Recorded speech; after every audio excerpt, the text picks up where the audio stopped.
Hi everyone, स्वागत है आपका हमारे इस चैनल पर। तो आइए चर्चा करते हैं एक और आईपीओ की, जो कि खुलने जा रहा है 10 दिसंबर को। Kaynes technology India limited. ये कंपनी इलेक्ट्रॉनिक्स मैन्युफैक्चरिंग सेक्टर में काम करती है और इनकॉर्पोरेट हुई थी 2008 में। तब इसका नाम था Kaynes technology India private limited और बाद में 2022 में केन्स टेक्नोलॉजी इंडिया लिमिटेड हुई। रमेश कुनिकनन, सविता रमेश और आर के फैमिली ट्रस्ट इनके प्रमोटर्स हैं। तो आइए चर्चा करते हैं इनकी इशू हाइलाइट्स की। 10 नवंबर को इशू खुलेगा, 14 नवंबर को बंद होगा, लिस्टिंग 22 नवंबर को। 858 करोड़ का ये इशू साइज है इसके, जिसमें से 328 करोड़ ओएफएस है और 530 करोड़ का फ्रेश इशू है, यानी 38% ओएफएस, 62% फ्रेश इशू। और फेस वैल्यू इसकी 10 रुपीज है और प्राइस बैंडविड्थ 559 से 587 तक। मिनिमम ऑर्डर क्वांटिटी 25 shares की 14,675 is the minimum amount which can be applied. Or listing both on BSE and NSE. Let us discuss about its products. Basically ये end-to-end and IoT solutions enabled integrated electronics manufacturing company है।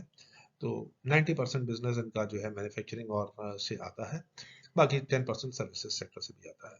Companies के operations को अगर हम classify करें तो OEM turnkey solutions में, जिसमें बॉक्स बिल्ड आता है, ओईएम टर्नकी सॉल्यूशंस पीसीबीज और असेंबलीज के लिए, और ओडीएम सर्विसेज में smart metering technology, smart street lighting, brushless DC यानी बीएलडीसी टेक्नोलॉजी, और फोर्थ वर्टिकल एंड का product engineering and IoT solutions का।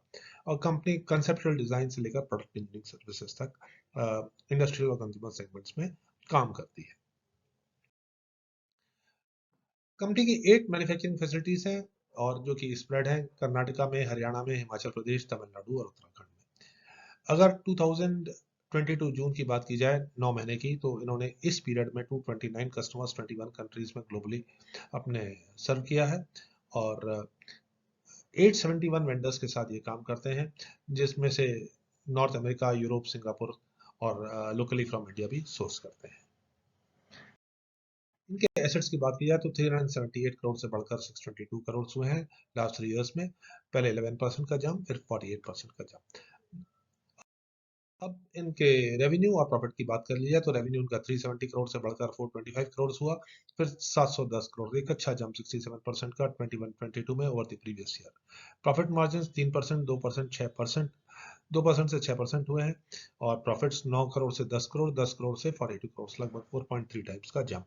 और ये चूंकि मार्जिन इनके अच्छे हैं तो ये 42 करोड़ का प्रॉफिट हुआ है इनको 21-22 में, तो डेफिनेटली एक अच्छी परफॉर्मेंस की जाएगी।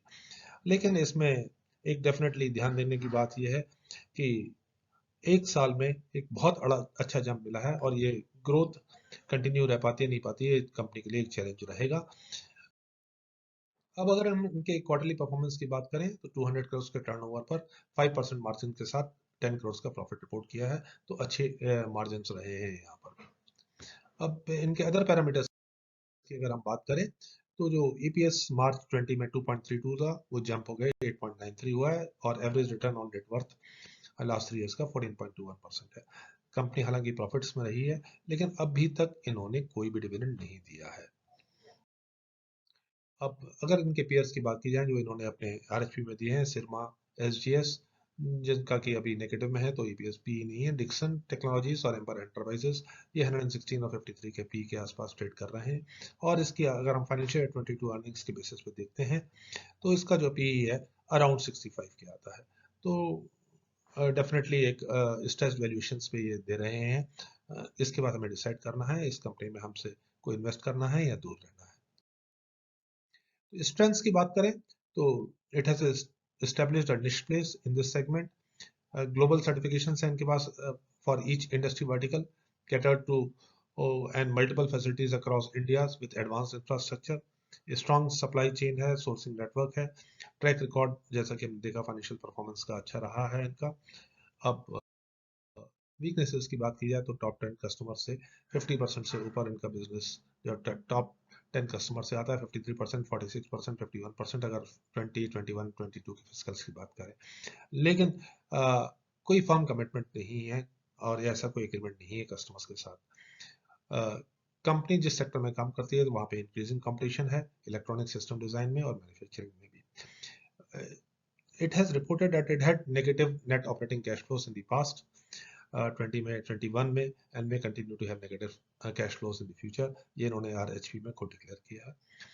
Dependence on the constant supply of semiconductors from overseas. जो इनके imported raw materials हैं वो constitute करते हैं 64% के. तो न सिर्फ जो सोर्सिंग है मटेरियल्स की वो इम्पैक्ट हो सकती है, बल्कि प्राइसिंग भी इम्पैक्ट हो सकती है with the fluctuations in the currency. Pre issue share holding 79.78% कम होकर 67% के आसपास रह जाएगा.